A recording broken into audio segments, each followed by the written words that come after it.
Empire's turn to ban. Welcome everybody back here to WCA 2015. We're here. There's a grin on your face. A second. Team Empire's turn to ban. As you guys can tell, it's currently Team Empire's turn to ban. Turn to ban. Would you like to go to the draft, Cap? Because sure, why not? I might have actually hit the other button, which gave us the audio. For I mean, we could play a game with the audience and see if both us and Chad can figure out which heroes are banned away based on the sounds of them grunting. Yeah, that's actually quite easy to do.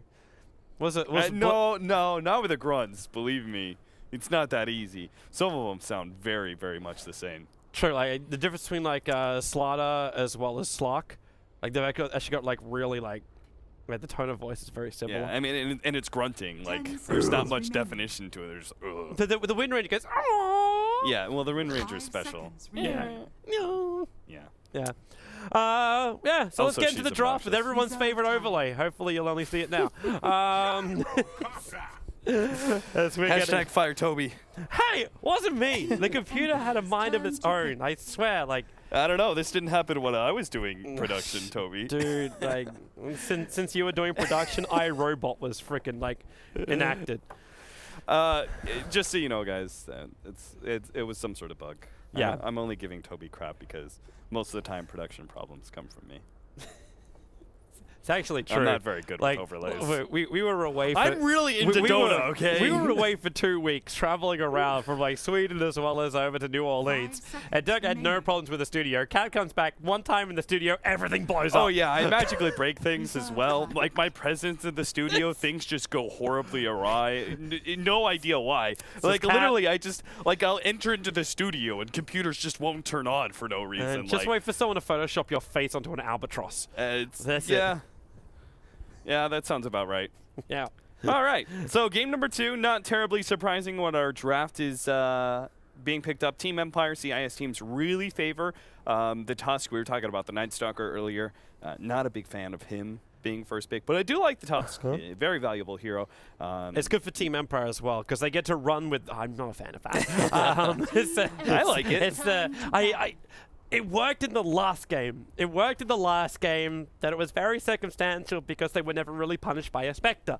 Even then, they lost that duel off lane. But when they do this, like I like the Tusk up because it gives Team Empire what Team Empire want. It's that aggressive kind of combination, that ability to rotate around the map, find the pickoffs, and just control the fights with shards of punches, whatever. But when you add Spirit Breaker and Tuskar together, you're doing this without any kind of like Iron Shell combo, which you could have done as well. Like you're bypassing so much more for this unbridled aggression of Team Empire. Yeah, but Toby, think about it this way. Make me a believer, Cap. Make me a believer. It's Team Empire. And these are literally 2 heroes that you can't stop them from running at you. Like, how do you not see the value on that in a CIS team? That's like tried and true. That must be what CIS picks up. Throttle heroes that can run at you, and you literally can't stop it. You can't stop the snowball, Toby. You could stop the snowball. You'll set it from S4. When are you gonna hit? I'm up in the air. It doesn't. You're not stopping the snowball, Toby. When did snowballs learn to fly? You're not stopping the snowball. You're saving yourself from the snowball, but you're not stopping the snowball itself. Alliance, I don't know how that wasn't banned away. Okay, the Bat Rider, that's been kind of like flavor. We've seen that a little bit. Obviously, that was recently picked up in Nanyang. You also had Alliance experimenting around with the Bat Rider as well. But really good hero. There's a lot more value in Darkseer with the Gyrocopter, in my mind anyway. Yeah, that team fight from Alliance is really damn good. Having the Dazzle, the Darkseer, and the Gyro. So you've already kind of like taken away a large portion of what Team Empire had in the last game, where they ran like this event with a combination as well as the Dazzle, so they had no way to do physical damage into him. But now you have the Dazzle over on Alliance's side, so the Gyrocopter can be guaranteed he'll do some damage, if not a little bit of extra damage if you can get an aggressive weave off. The Darkseer back into a big cooldown. Alliance can just look for the combination heroes to go with this one. They've still got their issue of S4 not having his hero up just yet. And then also the secondary support hero. So I'm interested to see what he tries to go as a combo, because they banned out the TA themselves. They banned out the SF. They banned out the Wind Ranger. Is this when we go Son of Magnus? If they get a favorable matchup, the melee heroes, I think Team Empire are wise to hold off on their mid because if they can get Alliance, because I'm looking at both the Ember Spirit, Magnus is a potential pickup as well because it works really well with the Gyrocopter. Yep. You do want a tempo controller in that mid lane, but you also want to make sure that you don't have a disfavorable matchup because you can't rely on the offlaner to bail you out, and you currently don't have a support that's going to be an efficient roamer either. I anticipate Alliance picking up a good 4 position to roam now. What would be good? There's still an Earthshaker in the pool. If they're going to go start in the Dark Seer, they could just try and force that full fights. Because I'm wondering if you look at something like a Disruptor pickup and just go for the full team fight with the Magnus in combination. No. Yeah! Okay, I'm fine with that. I was going to mention earlier if you had the Darkseer, Gyrocopter, and then a Jakiro. I wasn't sure if Alliance were willing to run it. If it was a different team, it's definitely like, it's an arcade really hero, man. It's an arcade. Arcade played this thing so much back in 2013, I think it was. Yeah, it was a while ago. Yeah, he played that hero non-stop. But it's the combination. It's their ability now to push his huge team fight combinations from both like Ice Path as well as like the back into that with the Macropire combo and the Gyrocopter call down and the dual breath. It's just a reserve time. It's a wonderful combo. Yes, the wombo combo is there, but it's also the important factor that Jakiro is one of the tankiest supports that you could pick up that is very good at battling with Tusk and Spiritbreaker because melee heroes don't function very well against Jakiro. Dual Breath is relatively low range, so but it does an excessive amount of damage, so that it's really valuable against those two heroes. The Liquid Fire, those are both two right-clicking heroes as well. The Liquid Fire is quite good against them, and the Ice Path is pretty easy to land. So for me, it's like the Jakiro actually stems the aggression of Tusk Spiritbreaker, and I'm not sure how many other supports would be able to do the same kind of thing. I was looking at the Earthshaker as potential roaming factor into the middle lane, but even him, he doesn't offer enough in the laning phase as much as a Jakiro does. Yeah. So, and Jakiro can actually burn through everything because I'm wondering how much like consumables you have to bring down from the Tusk and Spiritbreaker in order to make sure this dual off lane works. If that's actually what Empire are doing, because we've got a Silencer and now Witch Doctor in here. Does Witch Doctor get forced into Voodoo Restoration to keep this lane alive? And you see something like an aggro lane, but then you got like Silencer versus Darkseer. Turn to ban. Or then do you put like maybe you put the Silencer in the mid. It's entirely possible. Again, it depends on what the matchup is, but Silencer is actually a very good functioning mid. It looks like Alliance think it's not matchups. Like they banned out the Razor, so they're assuming this is a #1 position Silencer. Yeah, they should assume that because Alliance shouldn't pick up a hero that is susceptible to Silencer, especially since Team Empire had the last pick. It would be really poor of them to choose a hero that would lose the matchup against Silencer, and then Team Empire can pick a whole entirely different carry. So they should assume that there's going to be a different mid here. And again, Team Empire, strategically speaking, the wisest move they had here was forcing Alliance to pick their mid before Team Empire has a and then Team Empire can respond with a suitable There's so many mids that aren't available anymore. Yeah. Like the DK ban out was so smart too because adding both the corrosive what is that? Corrosive attack of the DK plus the Jakiro, you can melt through towers fairly quickly. Like it's ultimate combo with like disgusting gunk. You know what would have been great? What would have been great? If there wasn't a Silencer? What? Puck. I would have loved to go back to see more S4 Puck because... What if you get something more like a Zeus? Like that's still an S4 style hero. It's still susceptible to Silencer. You need a mid semi-carry that goes BKB most likely. But it's like what can win you that lane? Like if you're going one-on-one with an unknown hero, you just get a hero which you know you can get farm on. Like an S4 Puck would be still, I'd love to see him back. Great up against the Spiritbreaker, great up against the Tuskar, Witch Doctor, the whole shebang, but... Go Alchemist. Well, dangerous if you don't get your ulti off to start. But you just win on the split push. Oh, okay. I was looking at the mids and I'm going like, what is left in the pool? I don't even see like half the all the heroes that are left in the pool are actually not very good versus Silencer. Like for example, Puck works really good with their synergy. I hate to say Brewmaster isn't that great up against Silencer, but at least he can tank through the global silence. Yeah, and he can most likely you're gonna see the Blink ultimate. You're not going to be able to clap first because that's too risky against a silencer. But how's them win the lane? Because he's going to get harassed by the silencer out a lot. So you just turn it into, what, Drunken Brawler? I guess that's the way you win as the Brewmaster. Bring in a couple of consumables, hold onto a Mango just in case. And Team Empire is actually an Alchemist versus Brewmaster in the mid lane now. Yeah, see, this is exactly the thing why Team Empire should wait with their mid, because if they have a matchup that is, you know, some sort of melee hero like Brewmaster, Magnus, Ember Spirit, those kind of heroes that were left as mids, then Team Empire can get a little bit greedier with their mid. They can pick up a different melee hero that both matches up really well in the one-on-one, but also gives them superior late game. Alchemist is a decent example of this because they have a lot of heroes that benefit from the Aghanim Scepter. So if you start thinking, you know, super late game, that's where that's going to come in. Team Empire, though, aren't going to go for that build right away, obviously. No. You're going to see the Radiance build. You're going to see the typical farm Alchemist. It's only when we're looking at, you know, 40, 45 minutes and Alchemist starts running out of slots that you can talk about Ags on Witch Doctor and Spirit Breaker and Silencer. We don't speak of Tusk Ags. We don't. No, we... Well, you'd be kicked out of casting if you did that. I believe Ice actually went Ags Tusk recently. Hang on, wasn't that one of the games where he actually kicked someone into the fountain? For battle. Yeah, something like that. I think he kicked someone into his own fountain. Yeah, it wasn't very effective, to say the least. That is actually, and you know, if it was like Walrus Punch, you know, for his regular ultimate, and then for the Ags ultimate for Walrus Kick, it should just be, it's not very effective. Like that should be the line that pops up. Not Walrus Kick, it's not very effective. Maybe there'll be a buff sometime, because obviously Tusk's not strong enough in his current state. I mean, it is good that he has a crappy Ags ultimate, because holy crap, Tusk would be mega OP if he had a good one. There's so many crappy Ags ultimates. Excuse me, Luna Ags ultimate is actually insanely good. People should respect that ultimate. Only in pubs. It's so only hilarious. in pubs. It's so hilariously good. Only in right pubs. Scenarios. Like, just because you were part of that hole, let's Wisp relocate with a fruck. It's a call down. It's what it is. Like, Incoming! Right, you go back to the old like red alert, like nuclear launch detected. Oh no. Scudstorm missile detected. All right, Empire actually get a challenge here for the top S4. room. Nice shots. Really nice shots.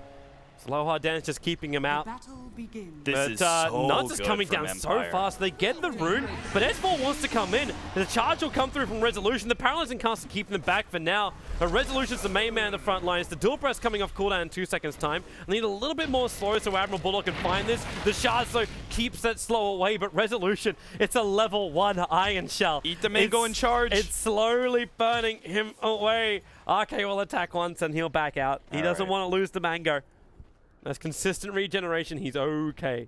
He keeps it intact. And so they actually run like Resolution as the proper support position up on this top lane for now. Go Ake.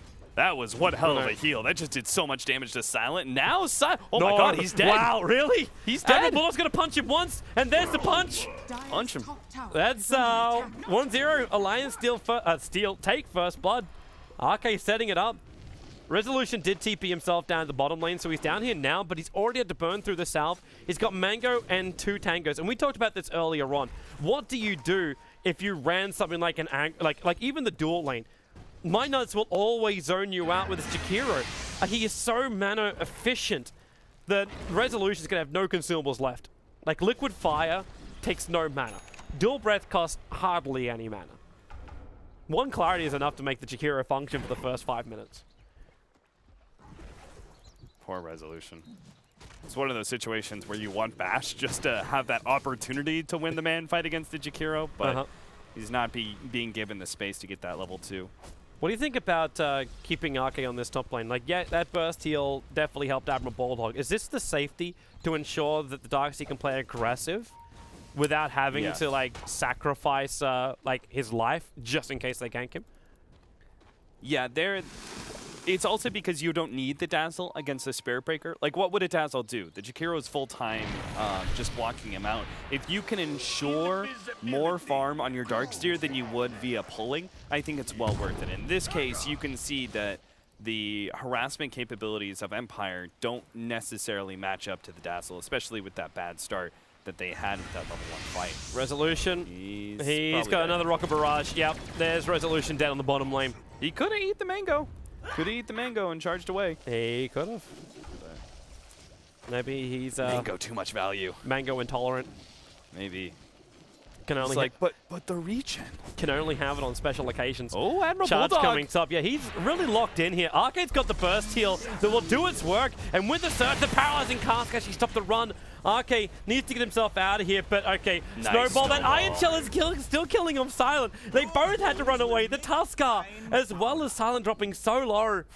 And Resolution just now shows up and he's like, come on, guys. I just wanted my level 2. Like, I wanted to be a part of a fight. This is the thing. Alliance should recognize the fact that the Spirit Breaker, as hard as they're zoning him out, does have options. Especially once he picks up level 2, he's a terror. So look for the ganks at top lane, look for the ganks in middle lane as well. Spirit Breaker is only going to return back to bottom when he feels comfortable being there underneath his tower with the creep wave pushing forward. Otherwise, he's going to be putting pressure. S4, especially with how low he is right now, could have been a target of Resolutions. I'm just going to throw something else out there. I'm looking at an Alchemist right now who is going for the greedier style build. No concoction early on. It's just the 202 build. I want to see where he goes from here. If he feels like he needs to, yeah, he will. He go the third point up in Acid Spray to keep S4 back.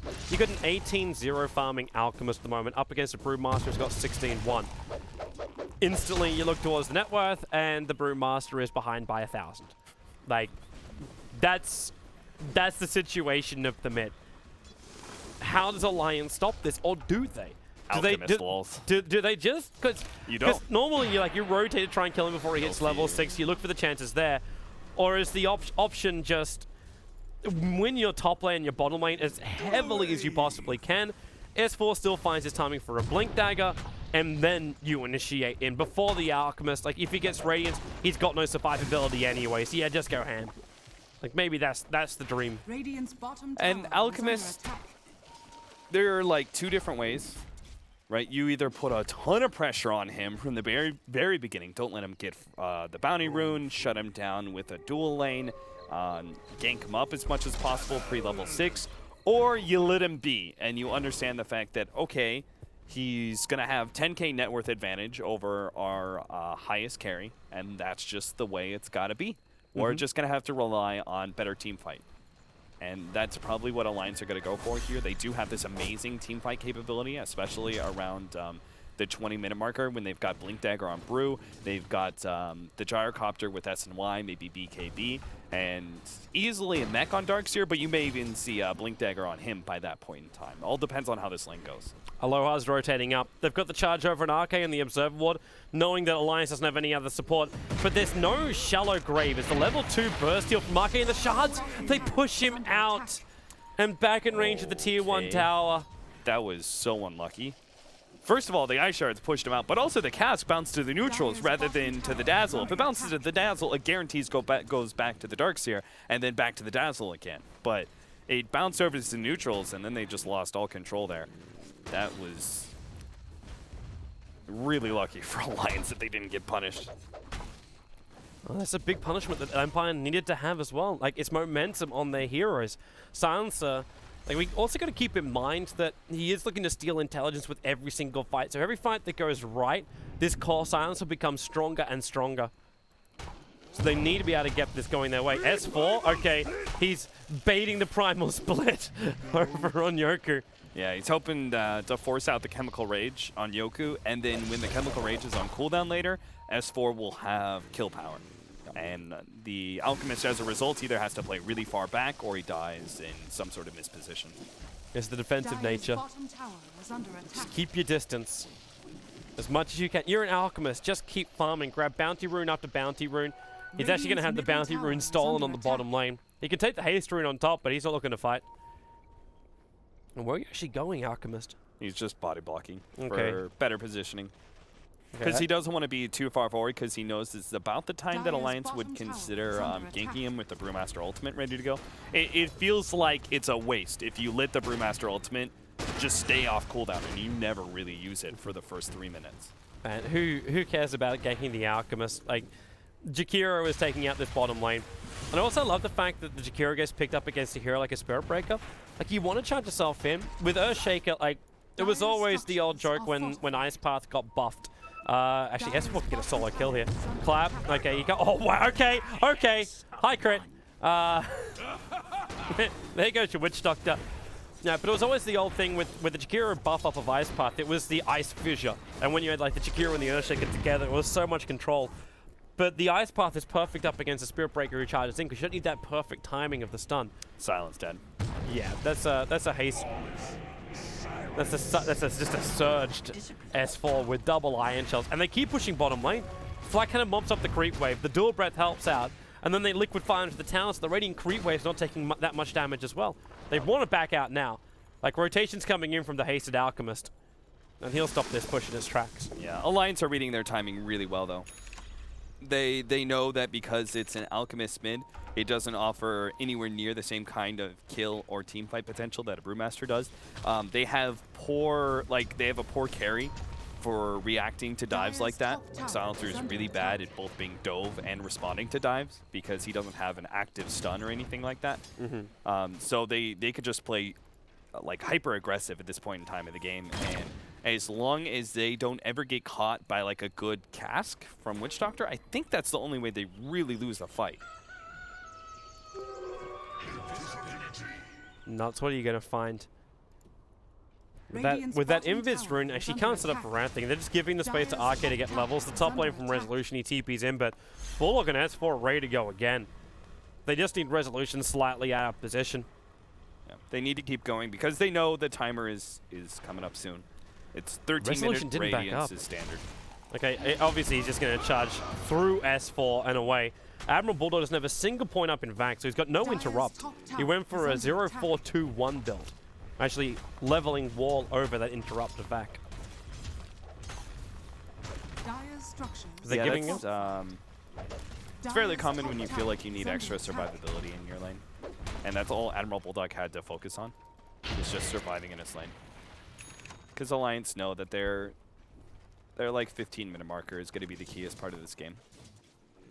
Dire's top tower is under attack. And Empire being they just pressured enough. Like, they still have another like 4 minutes, Alliance do, to push out towers. They should take out this tier 1 tower next in the middle lane. That is a very key objective tower that holds control over Roshan, and it's a free pick off on Silent as well. Yeah, even bigger.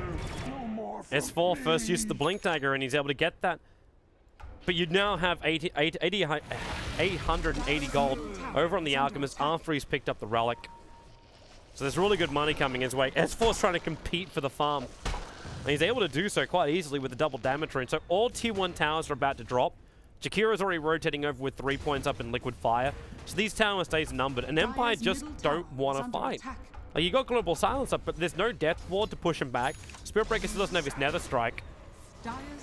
The Tuskar doesn't have his Walrus Punch and doesn't actually have anything really to fight. There's enough strength.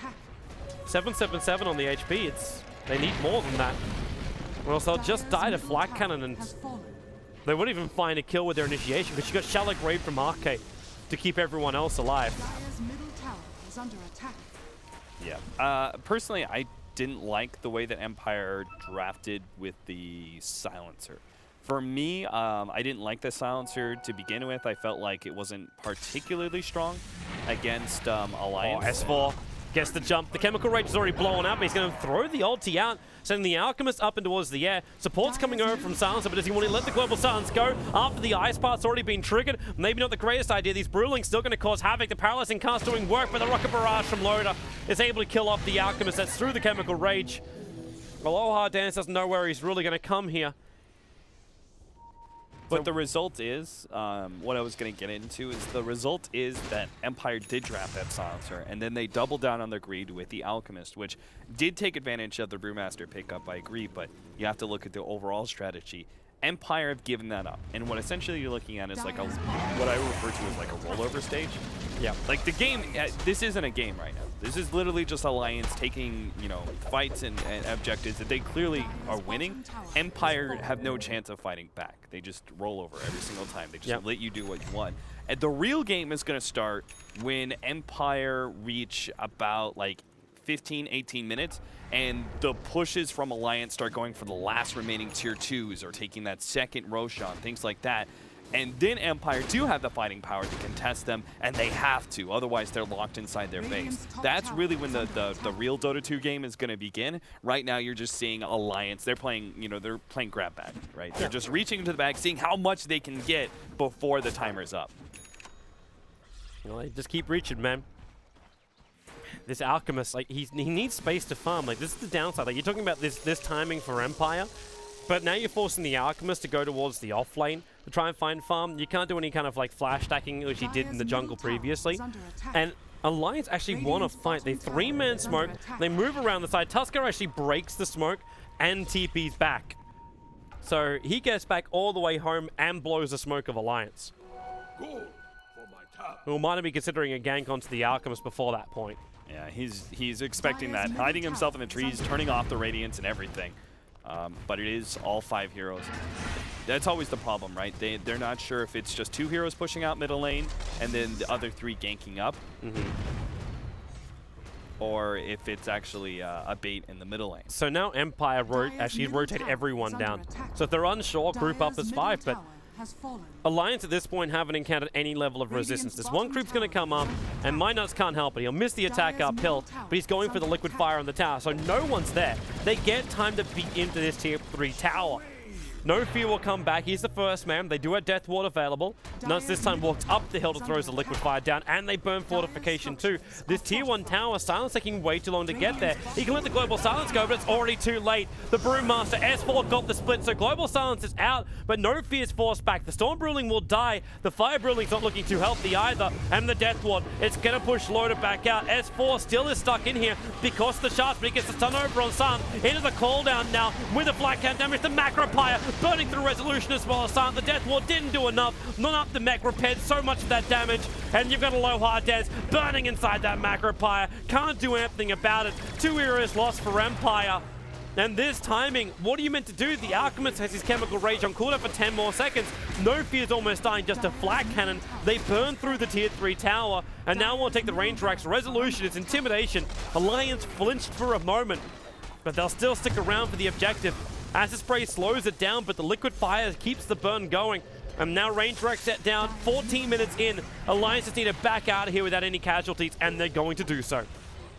We may never see the real Dota 2 game start. At this rate, Alliance are looking at this game. They're playing the grab bag game. They're going, no. There's no timer. I want all of it. I want the whole bag. You give me everything you have.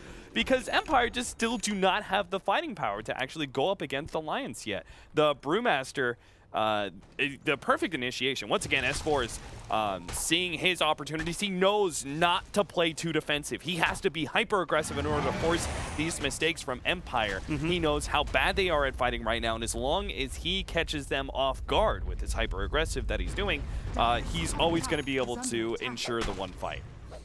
I also just want to say right now to MyNuts how wonderful he's being liberal with this Macropire. Throwing it down, he takes out the creep wave, so when Alliance do arrive, they don't have to worry about any kind of momentum with the wave of Team Empire. It's already been taken care of. I'm being a little bit Jakiro biased this game, as well as the game before, but still, that's not the point. It's the fact that Jakiro is awesome. That's the point. Once again, we're going to see the 4 staff into Blink Dagger build for the Jakiro. Yule Scepter, also there was that big Yule Scepter nerf where the range is really bad, and that's actually really affects Jakiro quite a lot. It works very poor as a setup stun for most heroes now. It's still a good move with me as well as regeneration for him, but you're right, there's better things he can get for his team. Yeah, it's like movement speed and regeneration aren't really Jakiro problems. Yeah. You know? He's like, he doesn't expend that much mana. He's still the highest strength gain support hero, right? Yeah, I believe so. I mean, it depends on what strength heroes you put in the support category, but yeah. Well, at the moment, Loader's going to mop up the mid. The Acid Spree doesn't really slow them down much. And with the Weave almost at maximum levels, like Empire do not want to initiate it at this point, but they do have Resolution ready to come in from behind, but the Observer Ward from Alliance has scoured this out. You're seeing S4 moving down. They see him, they don't care. Yep. Well, what's he going to do? He's going to charge in. But as long as S4 can get the split off, Global Silence is off cooldown. but you don't really have a lot of control from Silencer. He went all in the damage. Like, it's 3 points up in Glaives, the 4 points up in Last Word. Like, you're not even offering Curse of the Silent. It's just a global silence, a Last Word, as well as a bit of damage. But Alliances seem to be able to tank through the entire Global Silence time, and there's your jump in. Global Silence stopping S4, but with the Death Ward, they need to make this work. S4, the Greaves, helping him break free. The Ice Puff as well, but S4 can't split in time. The Shallow Grave, he's away, and now the split will come. He was on 28 life. They break free, burning through the Global Silence. The Storm Bruling comes forward. The Alchemist will be taken out of the fight for now. And all they want is the melee racks, and they're going to take it. The Dark Seal wall is there as a bit of a filter. That TP's coming back in towards the front lines, but Brewmaster's out. The shards are too far away. Alliance are going to get free of this. As soon as the Shallow Grave went out from the Dazzle, the fight was utterly lost. There is something to be said about the builds here from both Silent and Alchemist. They both went for like more of a later game build. Like, for example, the Alchemist, they see this pressure from Alliance and they're like, oh, like Yoko responds to it, I think, in the wrong way. Where he sees the pressure from Alliance and he's like, oh God, they're pushing in already. That means I have to farm faster, you know? And he doesn't go on levels of Unstable Concoction. He maxes out Greevil's Greed. I think that's simple inexperience for Yoku playing an Alchemist. And Silent, also not going any levels to Curse in the Silent. I can understand that from a carry position, but it's also an early game ability that could have given you some kind of power against this team. As it is, they're just being run over without their fighting abilities. Okay. Empire tried to smoke gank down. Yeah, run S4 away. saw the Alchemist move, and now Minus, he's able to get himself a dual breath and dual ice path. The shards will keep him out. And Bulldog's just checking the corners in case anyone else wants to TP out, but S4, he's going ham over on the Tusker. There's still Walrus Punch, but if he stops for this, he's going to end up dying. One clamp at the moment, trying to go for the Drunken Haze. And actually, yeah, he reaches the creep wave in time, but you've still got to blink available for S4. He blinks forward, gets the clap. Alchemist wants to go for more here. He stuns on Loader, but the cooldown is already ensuring the kill. Slowing down No Fear as well. I think this is over. Empire are getting completely destroyed inside their own base. They've got no more outer towers. And Alliance, they are just steamrolling themselves to a game 3. 11-2 at the moment. This is a slaughter. Yeah, let me put on my jacket here, Toby, because like, as soon as I watched the blink come out from S4, I was like, well, it's over. I mean, Empire do have another fight in them, but it's a really long shot for a really long time, right? Give him, okay, and then RK makes it almost impossible. Look at this armor just start to rack up. Yeah, they call GG. So Team Empire, they may have had a good game number 1. The game number 2, Alliance. Their draft just hit the sweet spot. They found the perfect times to initiate. S4 got his Blink Dagger at a good time. The Jakiro once again pays off tonight. The Darkseer had a lot of space as well. The Dazzle pickup made it impossible for Empire to really get a collateral kill out. And we never really felt, maybe this is just the story of tonight. The Dire safe laner. We haven't really felt the impact of the Dire safe lane hero. Because I didn't really feel something. Like, you went for the ultimate, but there was nothing really. Global Silence, and you can capitalize on that time. Yeah, honestly, I didn't like the Silencer pickup. It's like a CIS specialty to run the Silencer carry oftentimes. But when you couple that greedy carry, in a way, with the greed of also running an Alchemist, and then you don't get, any kind of fighting capabilities, you are entirely reliant on how the Tusk Spirit Breaker do. But that's it. Like, it's almost like a contradiction. You draft like a Tusk and Spirit Breaker to function together, but then you get a Silencer and Alchemist. It's like the team, like you were saying in game of 1, like Empire is so great when they all just get together and they just charge. Like they just get in there and they just fight. They play like a standard CIS team, or at least the reputation of a CIS team. But then you draft defensively after having that aggression. Yeah, if they had a carry that actually came online relatively early in the same vein as the Gyrocopter, then they would have had a much better opportunity to fight for their tier 2s and not just let them, continually be run over by Alliance. I mean, honestly, this really wasn't much of a game at all. It was simply like, you knew that there was this, again, I'm going to keep referring to it as the grab bag timing because I don't think there's a better analogy. It's very, strategically speaking, that's what it is for Alliance. Empire knew it too, that before the Alchemist is actually ready to fight and before the Silencer is capable of doing anything either, you have to just let Alliance take what they want. So occasionally they get a pick off, they get a ton of objectives, and there's nothing that happens. Empire just completely misread the timing, and Alliance read it perfectly. They're going, they can't fight us at all. We just keep going. We pushed for the tier 3 tower at 13 minutes in. It doesn't matter. They can't stop us. So the Jakiro obviously was a huge part of that, but all around, Alliance, strategically speaking, made the smarter moves this game. Yeah, that they did. Game number 3, what will the strategy be? And who will be the victors? Because the winner of the grand final, the full best of 3, will be traveling to this place, WCA 2015 down in China. It's going to be a wonderful event. We're already Team Secret qualified from the European qualifier. There's a whole bunch of other top-notch teams that will be attending the LAN finals with a huge prize pool. I don't believe it's been properly announced yet, but it's definitely in the 6 digits and a little bit up from that. I mean, the Open Qualifier has 5 digits when it comes to you know, taking second or first. So it's got to be a lot of money, right? You got roughly 14K for an Open Qualifier. The Invite Qualifier even had more than that. So yeah, it's holla holla get dollar. We'll be back for game number 3. Who will take the moolah and who will take the trip to China? We'll find out after this break.